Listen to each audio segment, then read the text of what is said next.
teridentifikasi by name by address-nya ada 165 orang.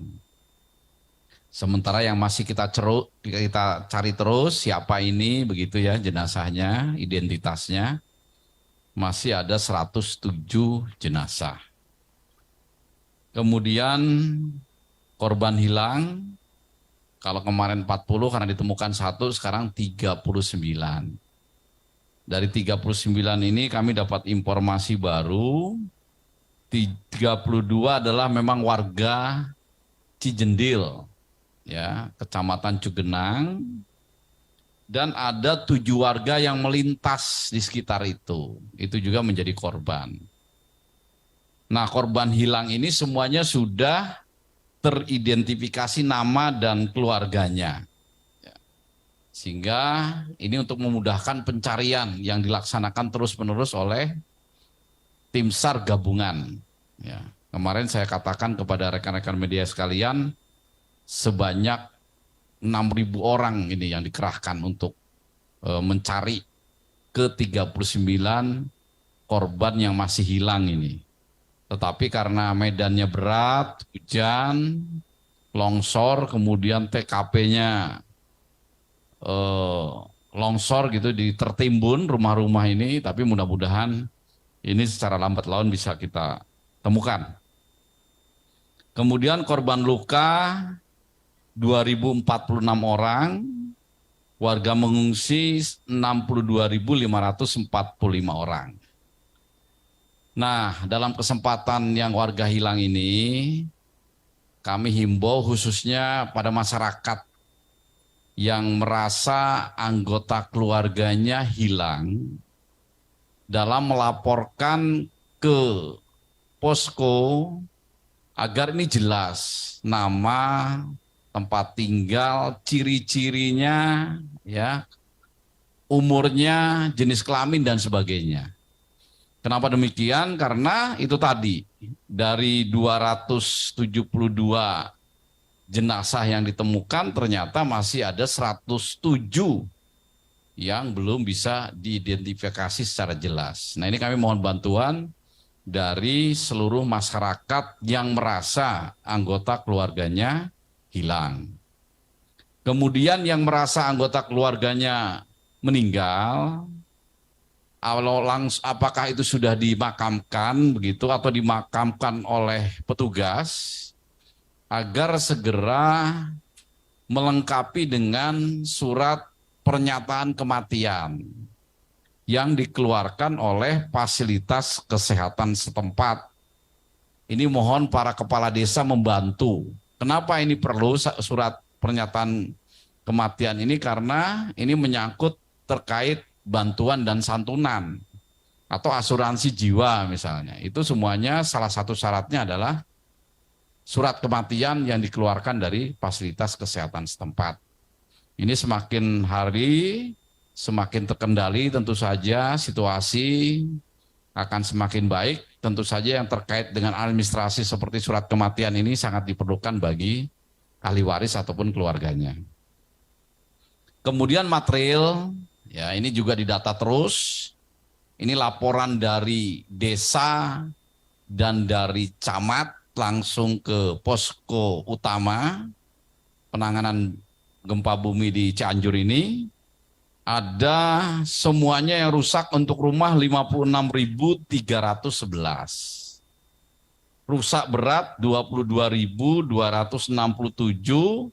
rusak sedang 11.836, rusak ringan 22.208. Ini data dari kepala desa, kecamat yang dilaporkan pada kita. Tentu saja ini akan diverifikasi.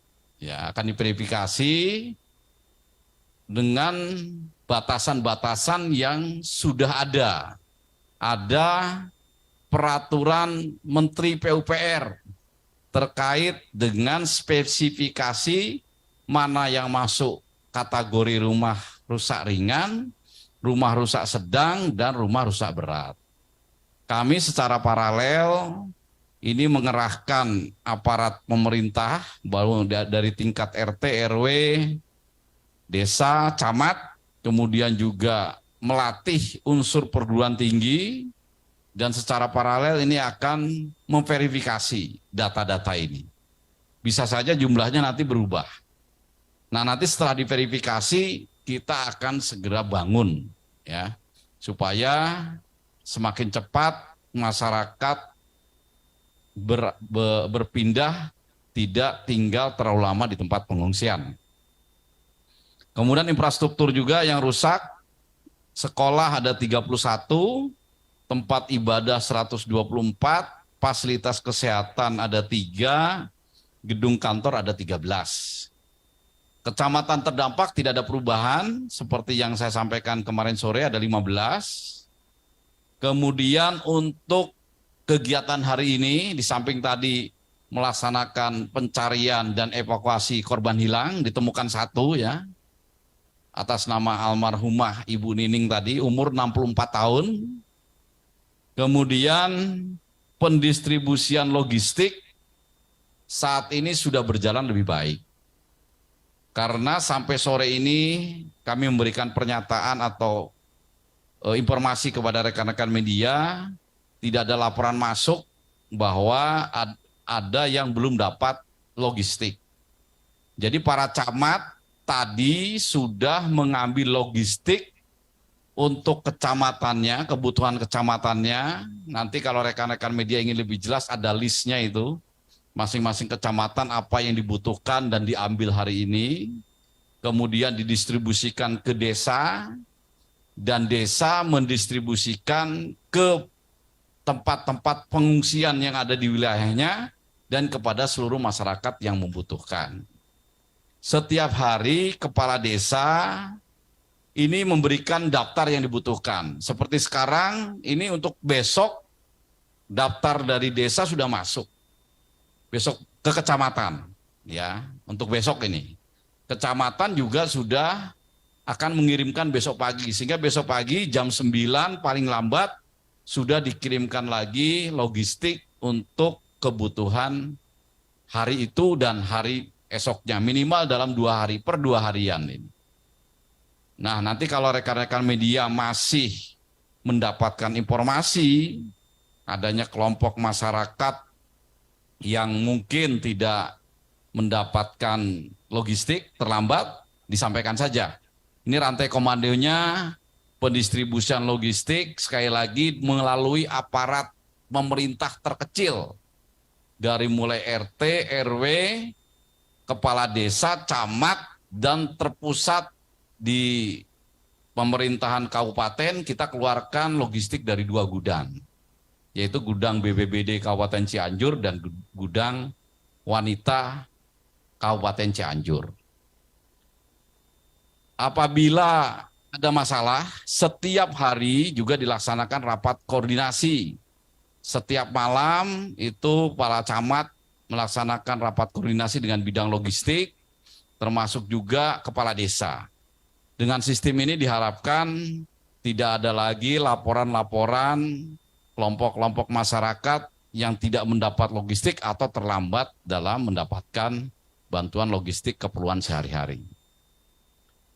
Kemudian kami pun terus mendata unsur-unsur lain yang mau ikut serta dalam penanganan bencana alam ini. Ada kelompok ormas, ada unsur pengusaha, ada relawan yang bergerak di seluruh Kabupaten Cianjur sampai saat ini bertambah terus. Sudah ada 333 organisasi dengan jumlah personil 4.674 orang.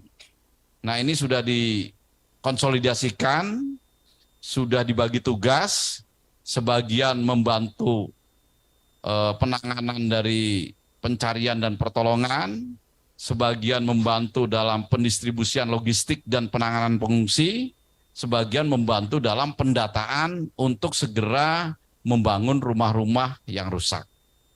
Bahkan dari kementerian lembaga terkait, ini semuanya terlibat secara sinergi.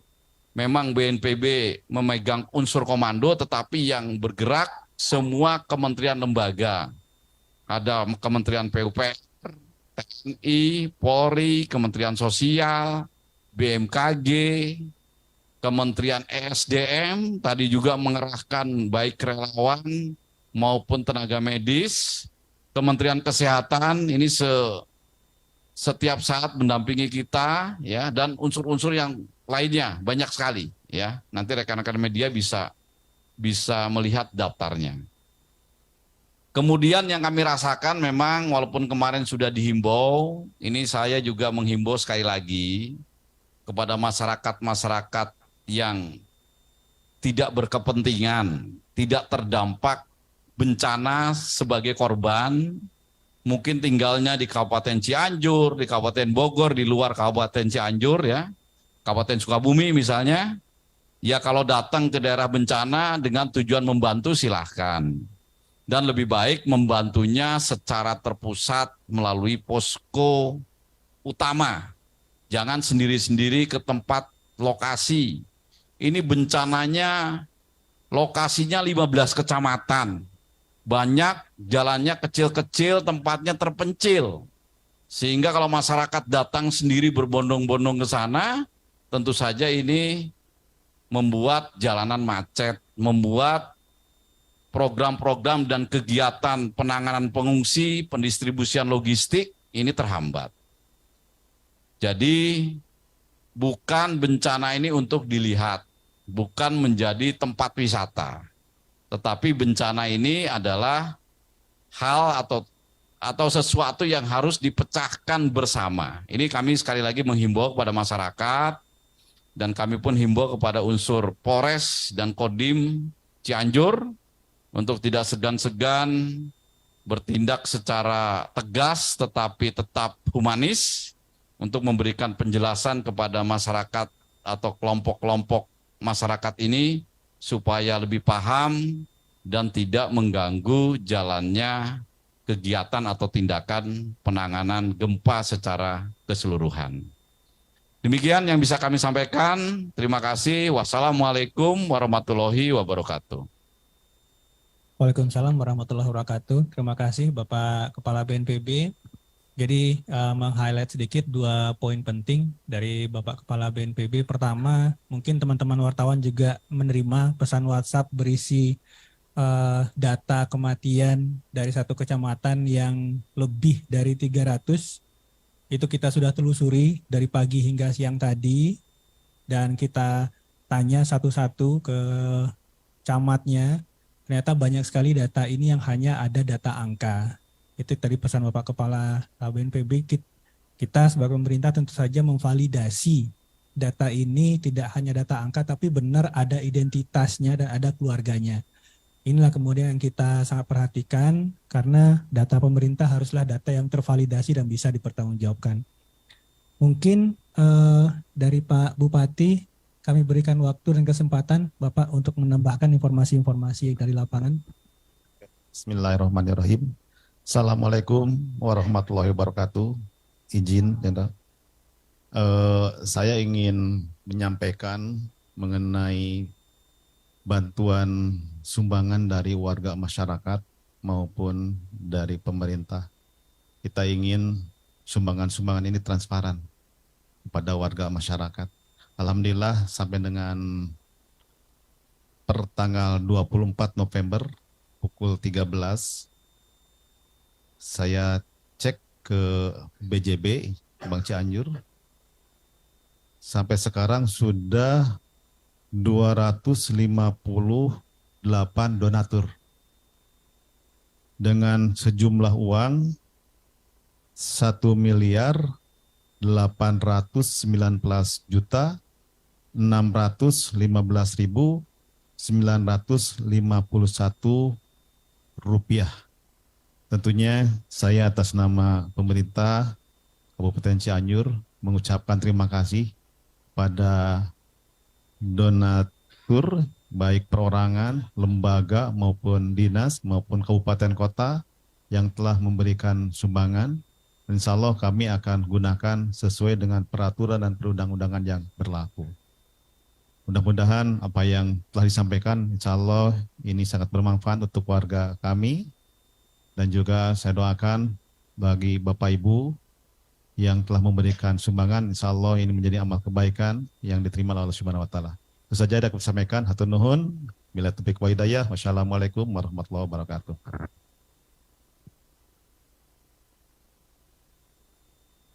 Terima kasih Bapak Bupati.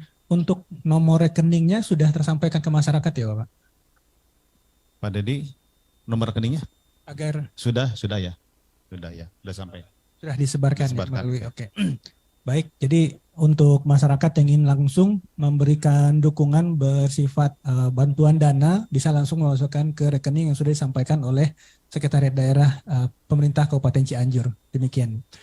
Baik, mungkin selanjutnya kami mohon kesediaan Ibu Kepala BMKG untuk menyampaikan kepada kita hal-hal terkait dengan fenomena-fenomena yang masih harus kita waspadai selama fase dan operasi tanggap darurat ini. Kepada Ibu Kepala kami persilakan. Baik, terima kasih sekali Bapak Kepala, Bapak Bupati, Bapak Moderator, dan rekan-rekan media. Perlu kami sampaikan perkembangan terakhir kondisi ini, jadi maksud saya disampaikan tuh biar masyarakat semakin tenang, karena kejadian gempa-gempa memang masih ada gempa susulan, tetapi semakin lemah dan semakin lemah. Nah, ini diharapkan itu yang pernah saya sampaikan 4-1 minggu ke depan insya Allah sudah mulai stabil itu. Namun yang perlu diwaspadai, sekali lagi mohon maaf saya mengulang agar tetap terus diwaspadai, terutama potensi hujan yang semakin meningkat curah hujannya, puncak musim hujan di bulan Desember, bahkan bisa berlanjut sampai Januari. Nah, yang dikhawatirkan sekali lagi adalah longsor dan banjir bandang. Jadi yang berada di bantaran-bantaran sungai, di lembah sungai, kemudian di dekat lereng gunung, ini mohon tempat, tadi kami lihat di lapangan tuh kan ada tenda-tenda yang didirikan. Nah, dalam mendirikan tenda ini mohon jangan terlalu dekat dengan pinggir lembah. Jadi ada yang turun begitu ya, jangan terlalu dekat dengan pinggir. Semakin ke arah lapang itu semakin aman.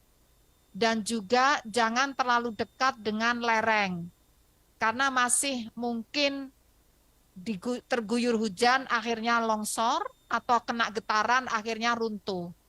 Jadi hati-hati saja dalam menentukan tempat sementara untuk memasak apa namanya itu pengungsi ya Pak ya itu. Nah, kemudian juga dari pengamatan lapangan data sudah semakin terkumpul. Ternyata nampaknya banyaknya kerusakan ini selain memang berada di atas epicenter, lokasi-lokasi yang rusak itu berada tepat di atas epicenter. Namun yang signifikan mengontrol selain epicenter adalah kondisi konstruksi bangunan. Kondisi tanah tidak begitu penting, tidak begitu signifikan. Jadi poinnya adalah seandainya nanti akan dibangun kembali, insya Allah dengan kondisi tersebut masih bisa di lokasi yang sama, ya, karena kondisi tanahnya tidak begitu penting mengontrol kerusakan. Namun yang lebih penting mengontrol adalah jarak terhadap epicenter dan konstruksi bangunannya. Sehingga misalnya berada di sekitar epicenter, itu pun perlu ada radius sekitar 50 sampai 100 meter misalnya ya. Dan yang sangat ketat adalah konstruksi bangunannya. Jadi ada bangunan yang tidak begitu rusak, tapi ada yang rusak parah di atas kondisi tanah yang sama pada jarak epicenter yang sama. Sehingga nampaknya yang signifikan sangat vital adalah konstruksi bangunan. Demikian, terima kasih. Baik, terima kasih Bu Kepala BMKG. Memang setiap kali kejadian gempa maka permasalahan kita selalu pada kualitas bangunan, dan ini juga yang menjadi perhatian BNPB untuk bisa kita melihat lagi bagaimana upaya yang sederhana untuk meretrofitting dan memperkuat bangunan existing. Baik, mungkin masih ada informasi yang perlu disampaikan Bapak, atau kita ke tanya jawab? Baik, kami buka sesi tanya jawab. Silakan.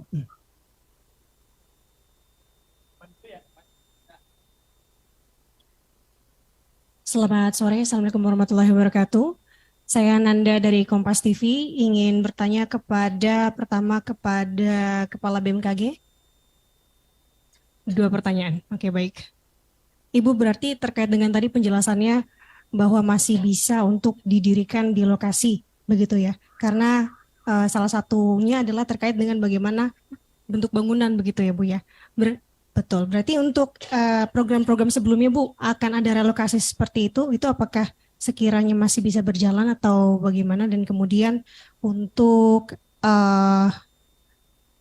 kepada Kepala BNPB, Bapak izin, untuk hari ini kan untuk angkanya bertambah hanya 1 begitu Pak. Mungkin apa ada kendala di lokasi selain mungkin dengan cuaca? Terima kasih. Baik, jadi sebagian besar masih bisa berada di lokasi yang sama. Sebagian besar. Asal konstruksi bangunannya benar-benar tahan gempa. Itu. Nah, kecuali yang berada pada tepat, artinya itu memang epicenter ya. Tapi yang benar-benar yang pada titik terkuat itu yang nanti perlu ada jarak radius katakanlah 100 meter dari pusat tadi ya, atau pada zona patahan ya, itu yang perlu diperhatikan. Atau juga yang banyak rusak itu pada tepi-tepi lereng, jadi dekat lembah.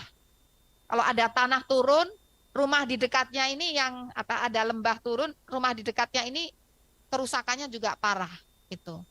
Namun nampaknya kondisi tanah itu semuanya hampir sama. Semuanya sama, hanya kerusakannya beda-beda tergantung jenis konstruksinya. Demikian. Masih bisa, karena kecamatan itu kan luas. Iya. Jadi masih bisa, asal konstruksi tahan gempa. Itu syaratnya. Jadi banyak yang rusak itu karena konstruksinya. Kecuali tadi, radius-radius tadi. Dan itu tidak banyak.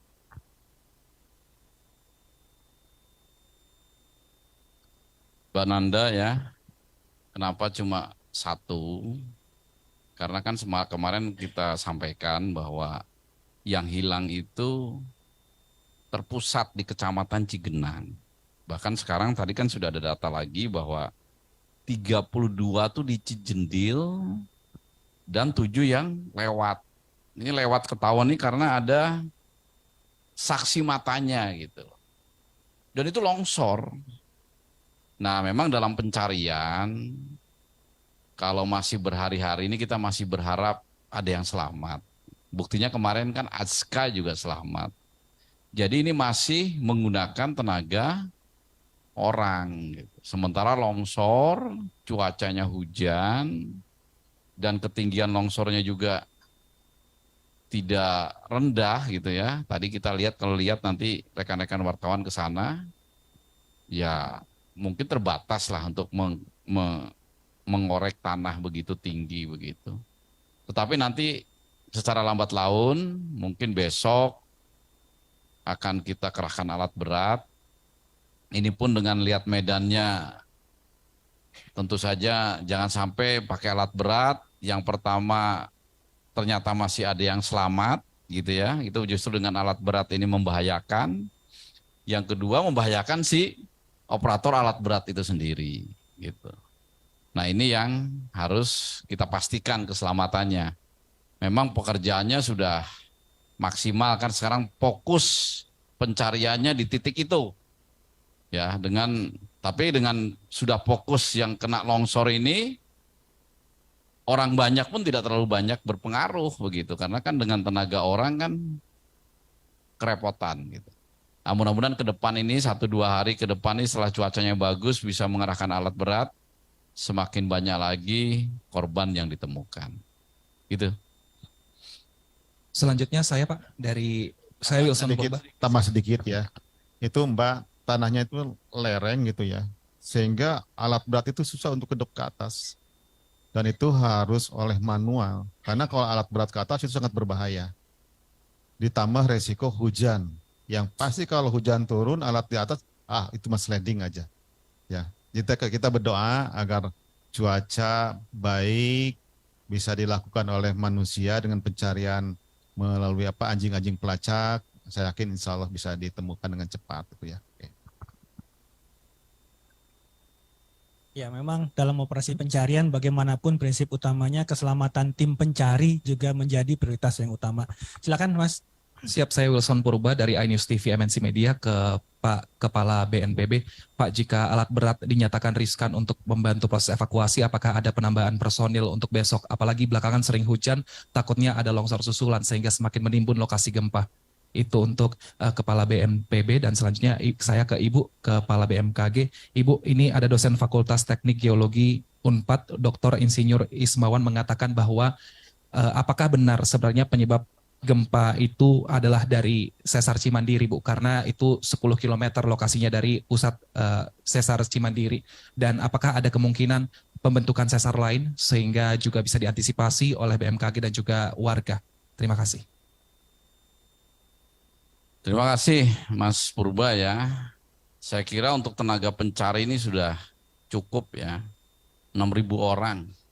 Tambah lagi tadi barusan aja Bapak Menteri SDM bertemu dengan kami juga membawa lagi tim pencari itu, tim SAR-nya itu 80 orang lebih. Artinya dan TNI Bapak Kasat juga sudah menyampaikan ke kami berapapun yang dibutuhkan oleh BNPB, TNI Angkatan Darat siap mendukung. Artinya sebetulnya sekarang tinggal permasalahan cuaca dengan medan. Untuk sarana prasarana alat berat juga sudah standby. Kekuatan orang secara manual pun sudah ada.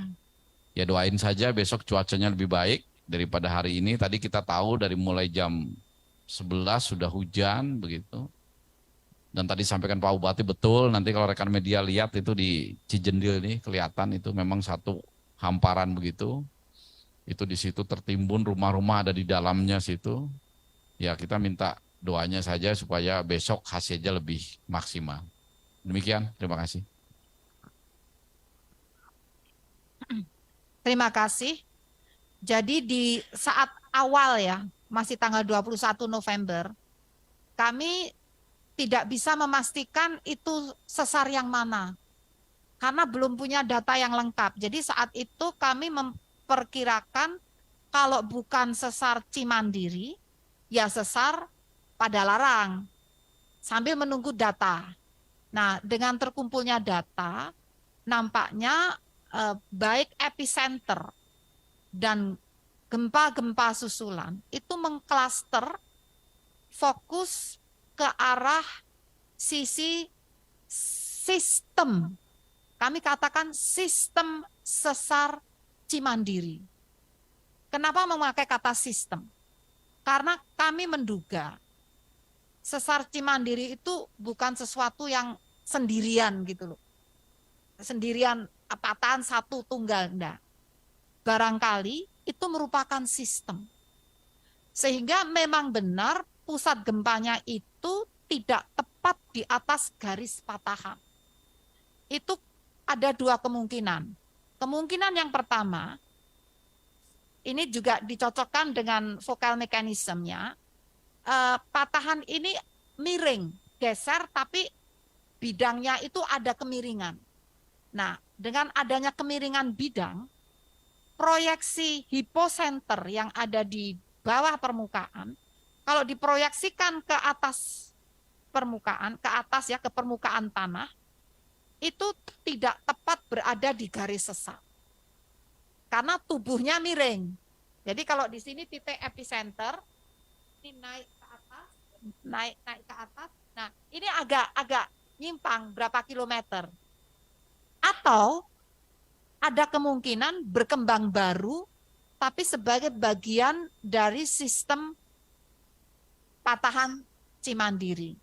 Namun sekali lagi, ini sifatnya masih terus mengumpulkan data. Jadi bukan berarti kalau sekarang kita menghipotesis semacam itu, dengan bertambahnya data, kemungkinan bisa berkembang lagi. Gitu ya. Jadi untuk sampai hari ini, datanya mengarah ke sistem sesar Cimandiri. Artinya bisa sesar yang lama, bisa yang baru, tapi bagian dari sistem itu. Tapi bukan Padalarang. Karena awalnya kan kita, jangan-jangan ini Padalarang gitu ya. Demikian. Makasih. Saya Taufik dari cnnindonesia.com mau bertanya kepada Kepala BNPB terkait penyaluran logistik untuk korban-korban gempa Cianjur.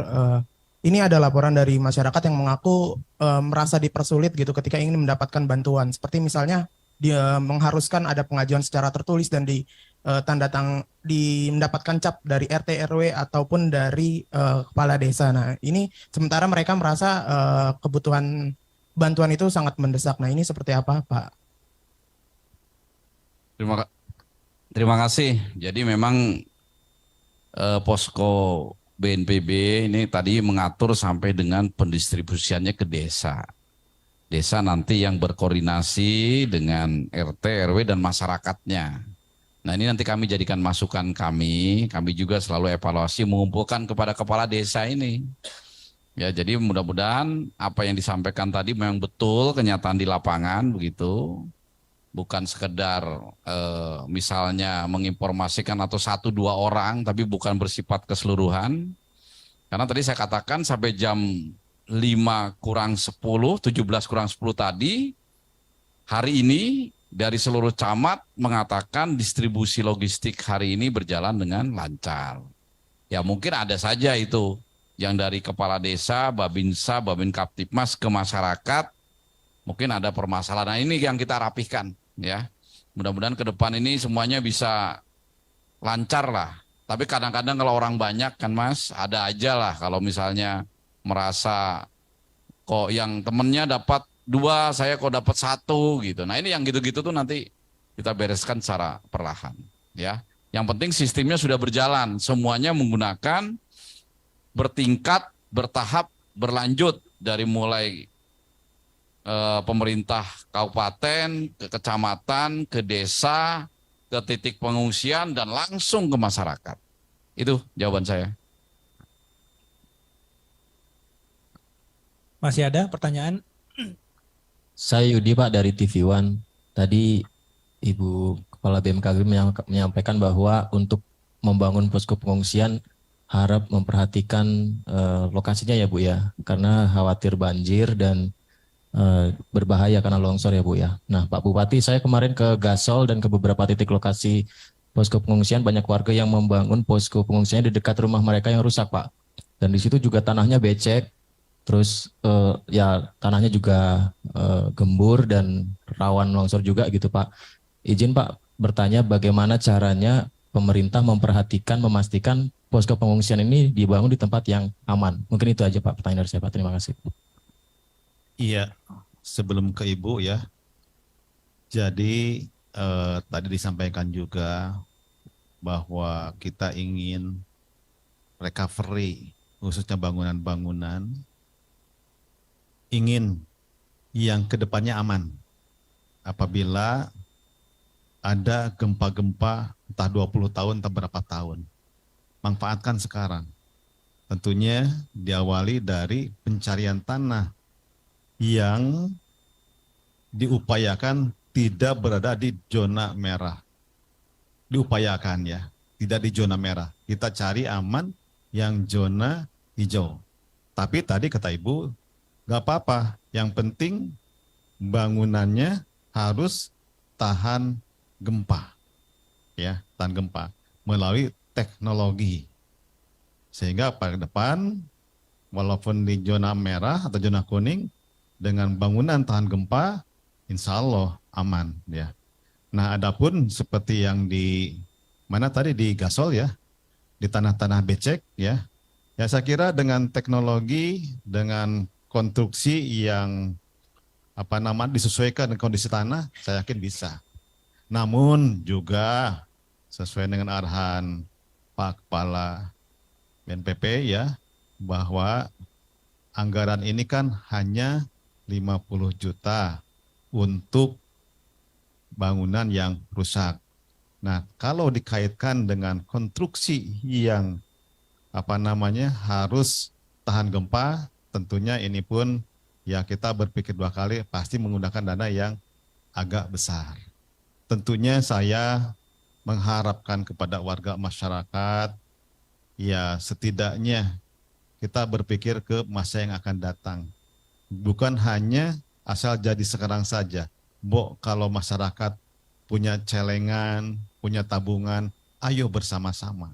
Karena ini sifatnya bukan untuk siapa-siapa, untuk keamanan yang bersangkutan.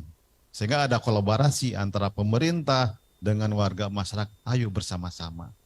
Tadi sampaikan juga kemarin, kalau misalkan yang bersangkutan ada keluarganya banyak, ya tambahlah misalkan kamarnya, biayanya silahkan ditambah. Saya yakin masyarakat Cianjur, apalagi untuk menghuni untuk masa yang akan datang, pasti mau. Gitu. Ya, jadi konstruksinya yang menyesuaikan. Tambah sedikit deh ya. Jadi memang yang mendirikan tempat-tempat pengungsian yang dekat rumahnya yang rusak ini, kita bujuk sebaiknya memang pindah ke tempat pengungsian yang sudah disiapkan, terpusat. Ada 15 titik. Tetapi kan kadang-kadang kita tidak bisa paksa itu. Kalau memang kekeh ya bahasa Cianjurnya, ya sudah tetap didampingi oleh Satgas. Kalau bisa geser, jangan di tempat yang akan terkena banjir begitu, apalagi dekat rumahnya yang sudah kena gempa, takutnya tambah rubuh lagi menimpa, sehingga ini yang menjadi prioritas. Dan kami pun yakinkan bahwa yang walaupun tidak tinggal di pengungsian-pengungsian terpusat itu, tetap logistiknya kita bisa dukung. Dan tempat-tempat tendanya yang mungkin sekarang 1-2 hari kemarin masih pakai tenda darurat terpal ya, sehingga kalau hujan tuh langsung bocor. Ini secara perlahan bertahap diganti dengan tenda-tenda yang lebih baik. Untuk ukuran 5x6 sudah kami adakan, mungkin mulai nanti malam besok sudah mulai terpasang. Nah, untuk rumah yang rusak, dalam minggu depan ini kami sudah akan bangun rumah-rumah contoh di tiap-tiap kecamatan.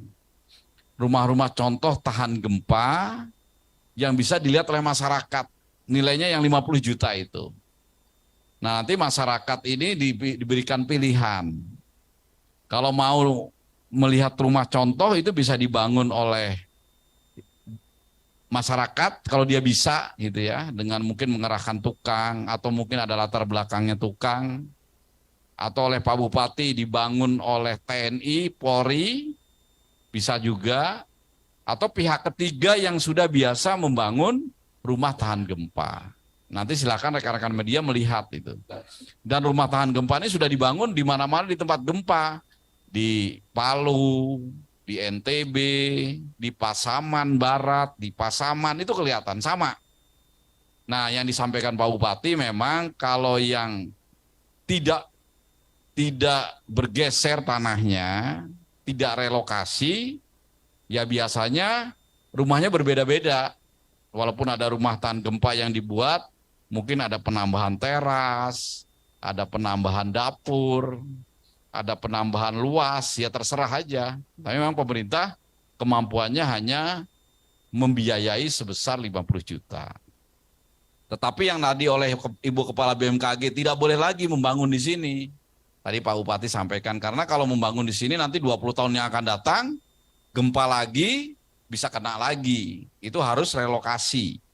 Nah sekarang Pak Bupati ini sedang cari tanah atas referensi dari Ibu Kepala BMKG. Nah, nanti relokasi itu dibangun oleh Kementerian PUPR dengan anggaran nanti dari BNPB. Nah, nanti mudah-mudahan ini bisa serentak, baik yang relokasi maupun yang tetap di tanah itu, namanya in situ, itu bisa berbarengan sehingga dalam pembangunan 60.000 rumah lebih ini bisa selesai. Nah, yang rusak sedang, rusak ringan gitu ya, bisa diperbaiki oleh masyarakat itu sendiri. Yang retak-retak, gentengnya jatuh, itu rusak ringan lah. Jendelanya lepas engselnya, itu kan bisa diperbaiki. Nah, nanti bantuannya 10 juta itu bisa di reimburse, bisa dimintakan ke pemerintah kabupaten setelah dana itu ditransfer ke pemerintah kabupaten. Seperti itu. Terima kasih. Baik, jadi dari hasil pemetaan mikrozonasi, daerah yang rusak rata ya, itu berada pada zona orange, orange menuju merah. Artinya apa? Kondisi tanahnya itu sedang menuju lunak itu. Nah, sebetulnya kalau sedang menuju lunak itu harusnya tidak serusak itu gitu loh. Jadi batasan tanah lunak itu menurut SNI kurang dari 100 kecepatan VS-nya, kecepatan shear-nya, kecepatan gesernya, itu batasannya kurang dari 175 meter per detik. Nah, ini yang paling rendah 190. Artinya kan masih di atas ya. Namun faktanya banyak yang rusak itu. Nah, jadi kan penyebabnya kami lihat ternyata kalau konstruksinya yang bagus tidak begitu rusak. Jadi konstruksi dan juga jaraknya yang terlalu dekat dengan epicenter. Jadi sehingga kalau jaraknya tidak begitu, jadi nanti kita kasih radius katakan 50 sampai 100 meter dari epicenter, titik epicenter yang di zona epicenter. Nah, itu bisa dibangun tapi syaratnya konstruksinya harus tahan gempa. Kalau tidak sanggup membuat konstruksi tahan gempa, ya jangan di situ. Jangan di zona. Jadi ini pilihan. Kalau bangunannya tidak terlalu mahal, jadi konstruksinya biasa-biasa saja. Jangan membangun di zona yang orange tadi, tapi pilih zona yang kuning. Kuning itu lebih aman.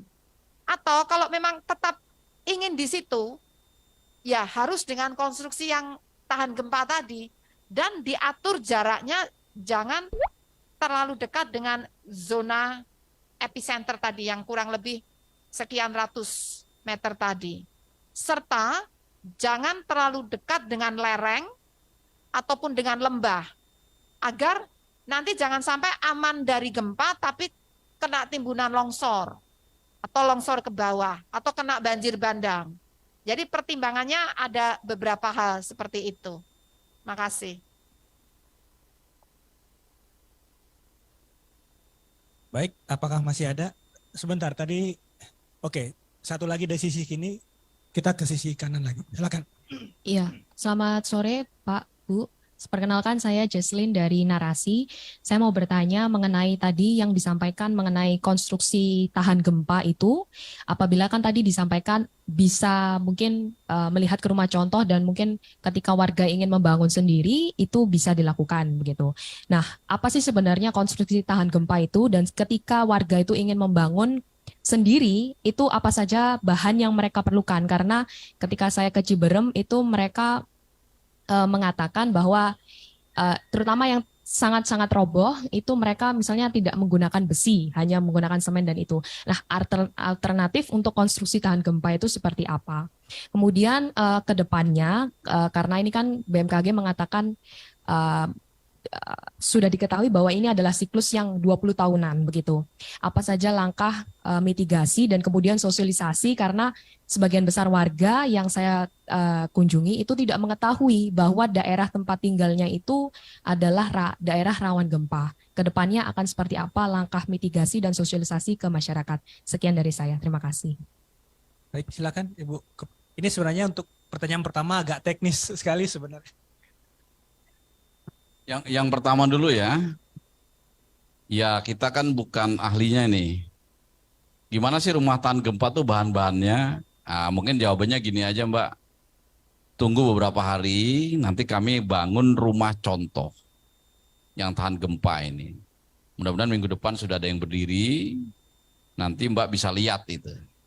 Bisa lihat, oh gini toh, rumah tahan gempa senilai 50 juta ini seperti ini. Ya, supaya menjelaskannya teknis banget dan jangan sampai salah gitu. Ya, yang tadi di Ciberem itu ya memang sama dengan Cianjur. Rata-rata rumah yang sekarang harus kita pikirkan adalah rumah masyarakat yang ketika digoyang sedikit roboh. Ya itu pengalaman di mana-mana sama. Tetapi yang harus jadi contoh Pandeglang. Pandeglang itu 2018 gempa, 2021 gempa. Nah yang dibangun di 2018 rumah tahan gempa, begitu 2021 gempa lagi, rumah-rumah yang lain roboh, yang dibangun tahan gempa itu tidak apa-apa. Itu contohnya. Nah nanti untuk lebih jelas bisa lihat ke sana. Dan kalau memang tidak bisa ke sana ya nanti pada saat membangun rumah contoh. Itu ya.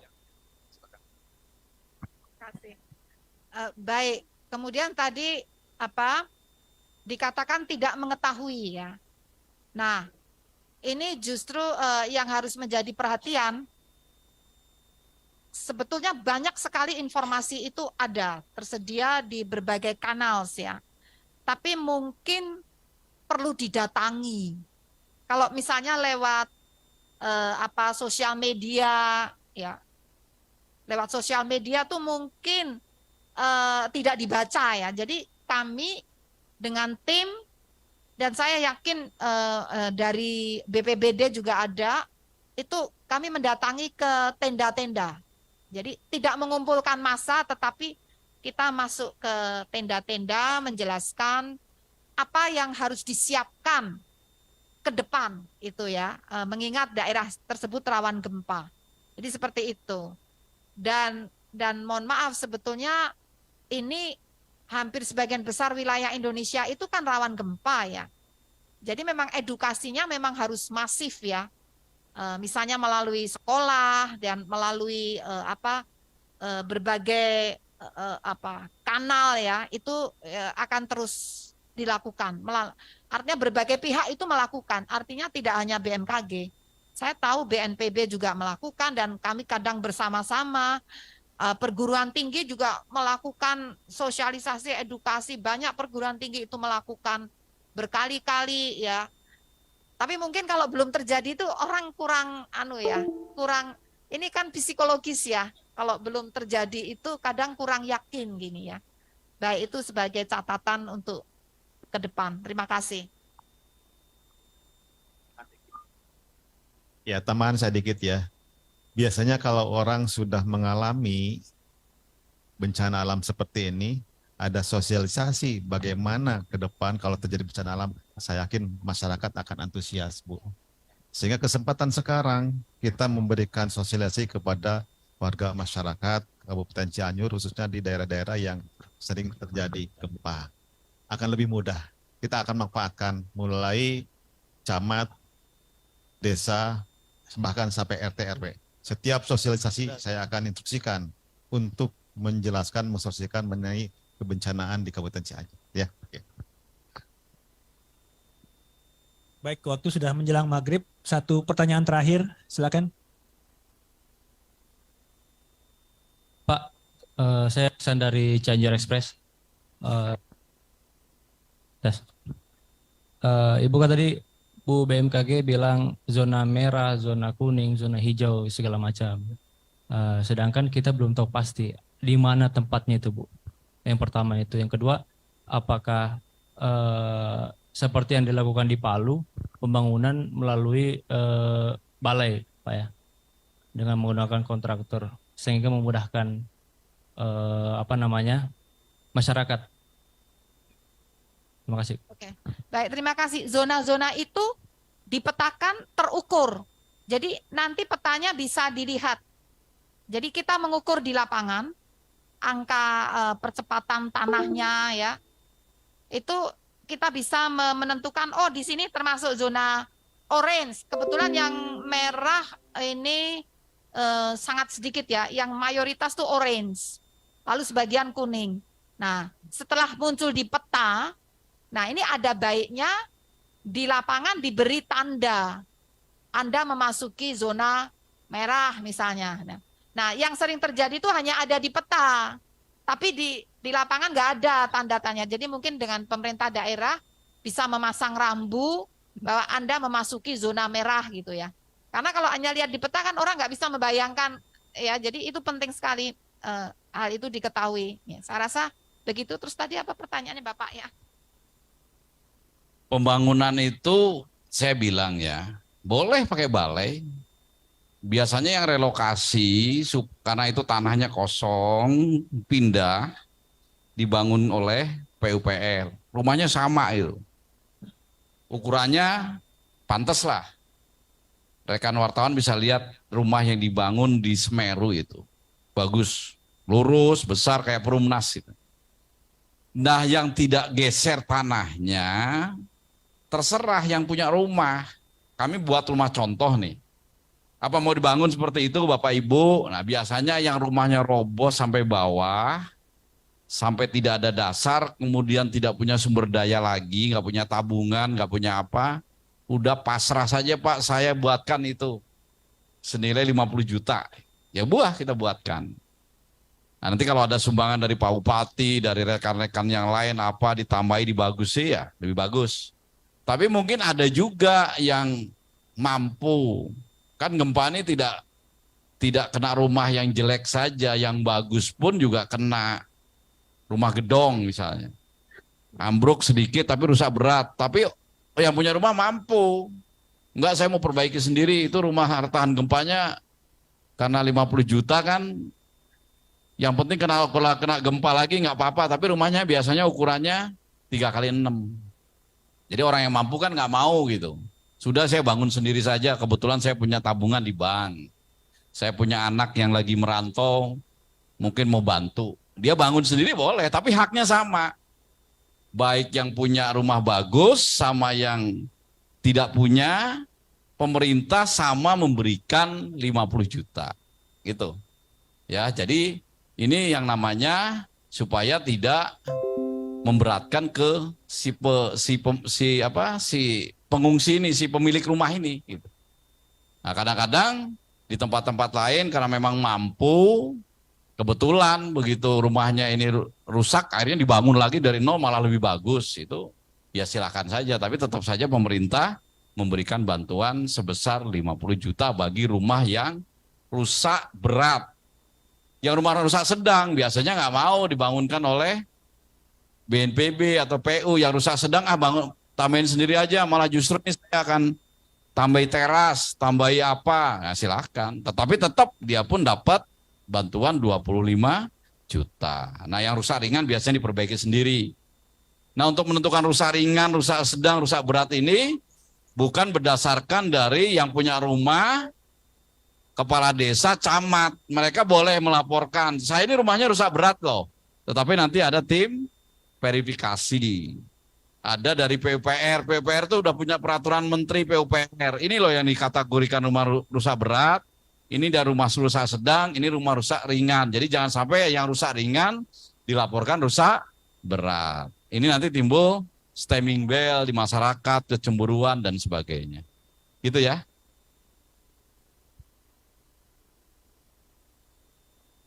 Baik, terima kasih pada Bapak Kepala BNPB, Bapak Bupati, dan Ibu Kepala BMKG. Satu lagi sebelum menutup, satu informasi tentang rekening donasi. Mungkin teman-teman wartawan perlu mencatat 0263 kemudian 0000 2 kali 4 kali 0 0000 satu kali kosong lagi di akhir. Jadi kosongnya ada 9. 0263 09 kali. Dengan demikian mungkin kita tutup, kita akhiri preskon hari ini. Terima kasih sekali lagi untuk kehadirannya. Akhirul kalam, billahi taufiq wal hidayah. Assalamualaikum warahmatullahi wabarakatuh.